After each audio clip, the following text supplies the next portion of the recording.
Lauren here, Director of Recruitment and Admissions for the University at Buffalo School of Social Work. Today we are talking about tuition and funding, everyone's favorite topic. Let's start with tuition math. Since UB is a state university, we have different tuition rates for in-state and out-of-state students. You can view the current rates on the Tuition and Financial Aid page of our website or on the UB Student Accounts page. Links are in the video description.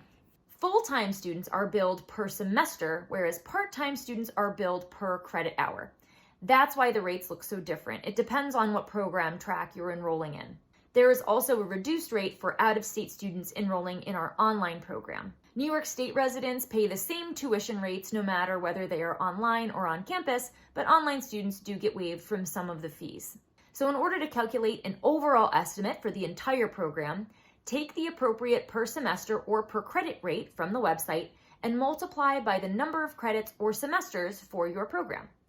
For example, full-time students would take the per semester rate and multiply by 4 semesters for the traditional program or 2.5 semesters for the advanced standing program. Part-time students would take the per credit rate and multiply by 60 credits for the traditional program or 35 credits for the advanced standing program. This will give you an overall estimate for how much the entire program will cost with tuition and fees combined. Keep in mind, while we are not directly billing you for things like books, room and board, food, transportation, etc., you will want to build a budget that includes those additional costs to figure out how to cover them while you are a student. Now let's talk about funding. So here's the bad news. Graduate students don't qualify for nearly as much federal grant funding, which is the free money, as undergraduate students do.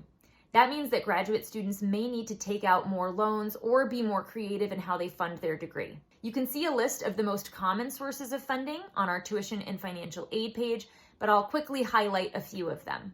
First, we have a small pool of Dean's Admissions Award funding that we consider all of our applicants for. To try to get some of this money, you should A, submit an outstanding application, and B, apply early. If you are awarded any of this funding, it would be right in your acceptance letter. We don't really give full tuition scholarships, and only a small percentage of our admitted students get this type of funding, so make sure you do plan other ways to pay for your degree. Additionally, there are a couple of funding sources that apply to specific individuals. If you are an EOP or HEOP program graduate, you should check out UB's Graduate Opportunity Program, which does have a separate application. If you are a veteran, make sure you connect with the Veteran Services Office to make sure you get the most out of your benefits. And if you're planning on working while attending school part-time, talk with your employer to see if they offer any tuition reimbursement. A quick note that while full-time students can technically qualify for graduate assistantships, there are very few assistantships that can accommodate our students' class and field placement schedule. So again, make sure you aren't relying on obtaining that kind of position as the only way to fund your degree. Now let's talk about the most common source of funding, loans. I know people are hesitant to take out loans, and for good reason. You shouldn't take out more than you actually need, but loans can be a good way to fund your education while you are still in school. Both full-time and part-time graduate students can qualify for low-interest federal loans via the FAFSA, which stands for Free Application for Federal Student Aid.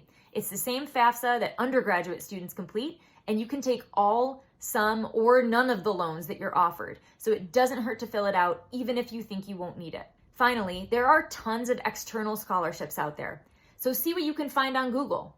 Make a list of all of your physical and personal attributes, hobbies, and professional interests and goals, and start searching. You would be surprised what there are scholarships for out there. Good luck!